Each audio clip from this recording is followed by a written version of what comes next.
You know what? No. No.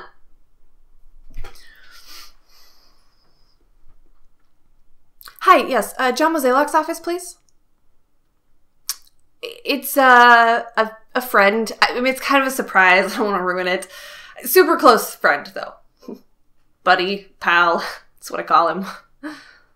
What's this regarding? Well, I mean, it's kind of personal. I don't really want to go into detail. He's out. Oh, okay, well, do you know when he'll be back? I see. Okay, can you just leave him a message for me? Oh, no, it is personal. It's just, he'll know what I mean. Okay, just tell him, do something. It's kind of an inside joke. He'll get it. Totally get it. Okay, thanks. Okay, bye. Definitely not a joke.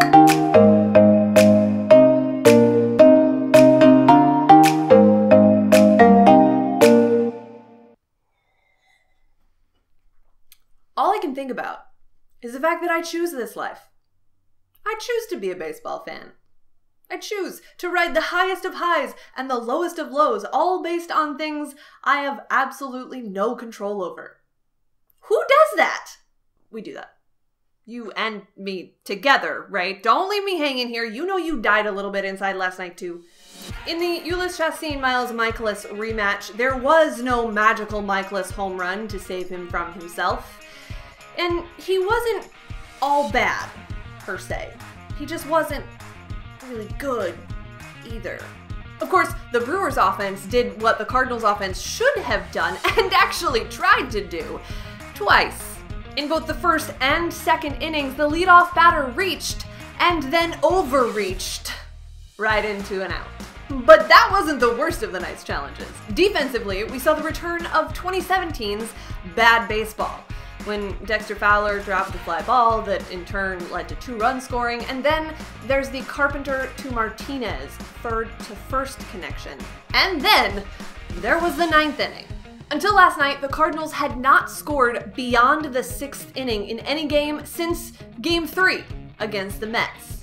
Now, facing the Brewers bullpen, even without Corey Knebel, is no small task. Josh Hader and Jacob Barnes had pretty much held the Redbirds at bay, and Matt Albers figured to do the same. Turns out, though, the Brewers' defense has a few holes of its own. After a leadoff single by Yadier Molina, Paul DeJong turned a play not made by Albers and Arcia into a base hit.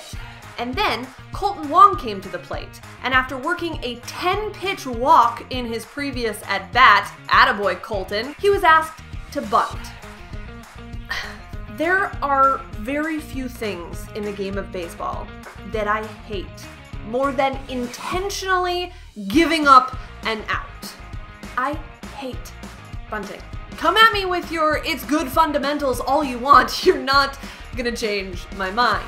What might change my mind is if everyone bunted like Kolten Wong did last night when he laid down the absolute perfect bunt that, combined with his speed and intensity, turned into a base hit.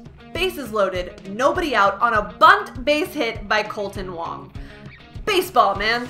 Only the Cardinals were really good last year at loading the bases with nobody out and not scoring. And they came oh so close to doing that again yesterday. They had the right guys coming up to walk it off in the 9th and save the impending Greg Holland debut for another day.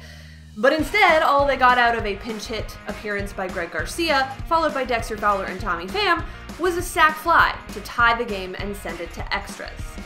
Enter Greg Holland.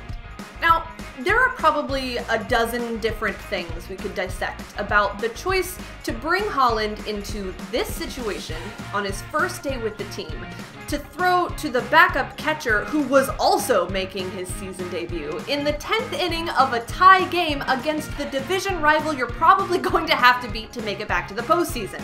But none of that is as significant as what Mike Matheny did next. Greg Holland's first pitch was spiked in the dirt in front of the plate. Should have been Mike Matheny's first clue. Second clue is when he walked Shaw on pitches that weren't really anywhere close. third clue when he did the same thing to Domingo Santana. Now, I get it. Greg Holland is your $14 million man. You bring him into what would be the situation for your closer in a tie game at home. Bring him in if you must, but maybe, just maybe, have a backup plan ready to go in case the A-ball hitters didn't quite knock all the rust off. No? Oh no. Okay. Cool. So a sack bunt and an intentional walk to load the bases later, because that lessens the pressure in your season debut. It had to be Bud Norris time, right? Wrong. For a guy who talks so much about the importance of confidence in a closer, it's amazing to me that Mike Matheny might be the worst in the game of baseball about putting his closer in a nearly impossible situation that pretty much everyone knows is going to end poorly, and then just standing there in the dugout, stoically, watching it all happen. Greg Holland's first impression in front of the St. Louis fans was to walk in the go-ahead run, his fourth walk of the inning, on 4 pitches, none of which were close. I'm sorry, does that help his confidence? Because if it was me, that would hurt my confidence. But here's the thing, that's a classic Mike Matheny move. But as I understood it, he wasn't supposed to be making those kinds of decisions. By all accounts, the Cardinals brought in Mike Maddux, the pitching coordinator, to save Mike Matheny from himself in this exact scenario. So where was he? The way I see it, he's either A, not really actually that good at bullpen management, B, he's far too timid to be the yin to Mike Matheny's yang, or C, he's being strong-armed or just straight up ignored by the manager. And if that last thing is even a little bit true, the Cardinals have a much bigger problem on their hands than losing 1 game to the Milwaukee Brewers in April. And I don't even care if it's only 10 games in. They have to do something.